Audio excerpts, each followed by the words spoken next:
All right, so got some questions in.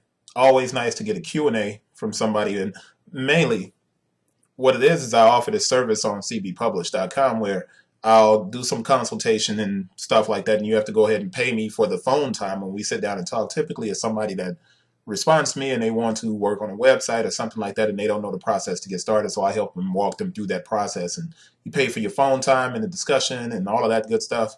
But this is a situation where a guy wrote me on Facebook, and he's written me a couple of times, so there's some familiarity. And he's subscribed to the channel, and he's a fan on the Facebook page. So he writes a lot of questions, and I don't mind answering his questions. And a lot of times, some of the questions that he's asking, I've answered in the process of doing videos over this whole time. So big shout out, SP.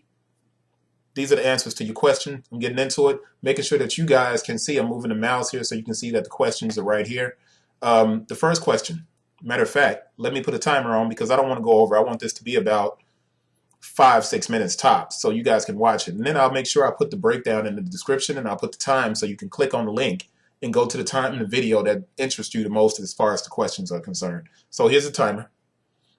And I just hit the start button. So I'm going to get started. I should hold it so you guys can see the timer, but I'm not.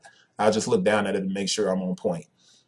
The first question he was asking, and he wants to start a shoe company. And you guys know that I started ARC and I have my own shoe company, and I've done that. And so it's a pretty good question to ask me. If you go back to episode, I think it's 3 on what I'm doing right now, I show you the unboxing process of a shoe that I released. But he's asking first on trademarks. So what I'm going to do is start you guys off on the trademark website, the uspto.gov. If you pause the video right now, then you can go to this link. And you go right over here to trademarks, and you click trademarks, and it gives you the process of setting up and looking at how to apply online. All right.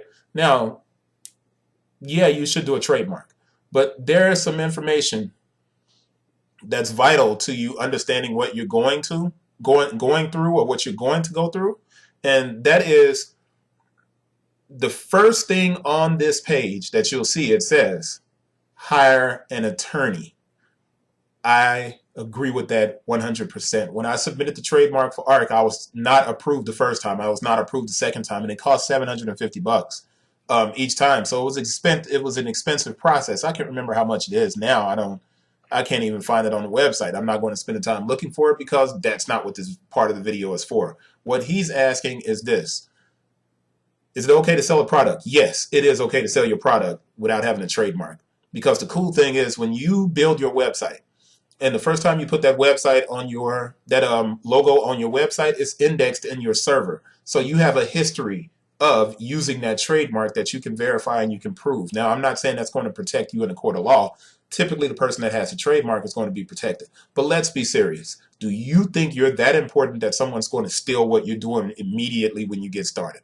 I doubt it. No one cares. Just go ahead and make the product, get the product, and get started on what you're working on. He says you might as well not worry about your trademark, and that's true. The person that has the most money in a lawsuit more than likely is going to win. So let's be real.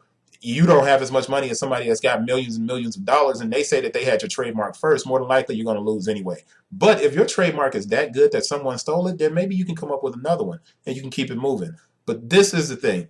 I would not sit around and worry so much about my trademark as I would worrying about how I'm going to get people to my website, which leads us to question number 2. So let's get back to the timer, and I'm going short on time here. Is it wise to advertise and create a buzz around your new product before getting an inventory? Hell yes. You better do that. That's really the most important aspect of everything. Here on the site, you can come to ARC, and you can click the search button, and you can type in ARC reports, right? Reports. And when you click return, the page opens up and it gives you a list of different information. Now, you'll see here a report. And this report shows you how much money I spent on marketing and everything else. Now, this is the funny thing. When I first started ARC, I was doing very well financially.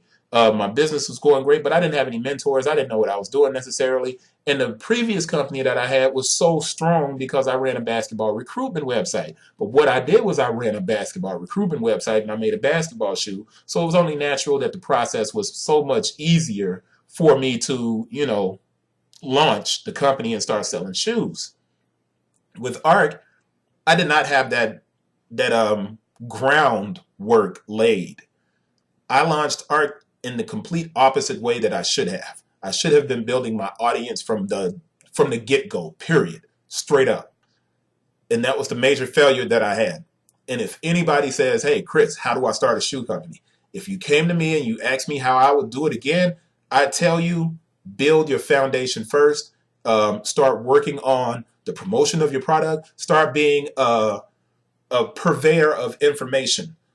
Start carrying content. Build your platform.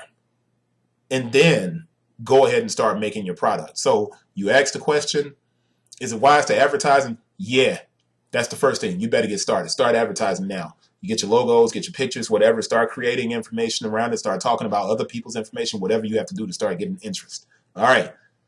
Obviously, I'm running out of time here. It's 10 seconds. The next one, 3. Is there such a thing as doing too much stock for a fledgling business? If you're fledgling, don't buy any stock.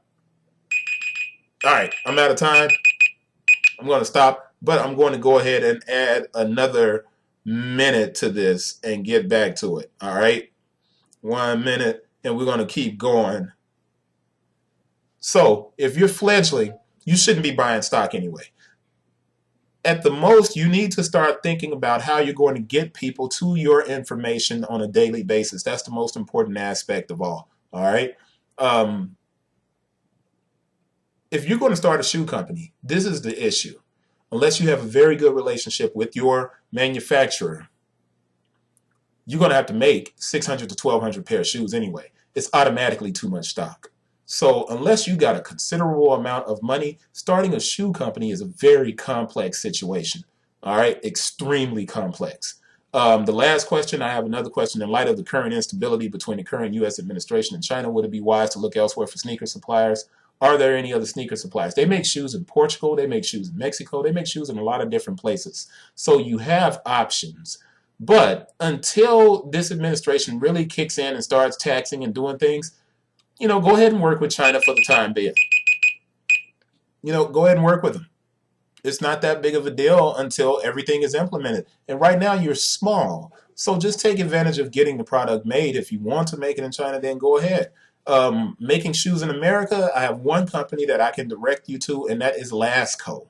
Lasco, Lasco. And they have their own manufacturer. They have their own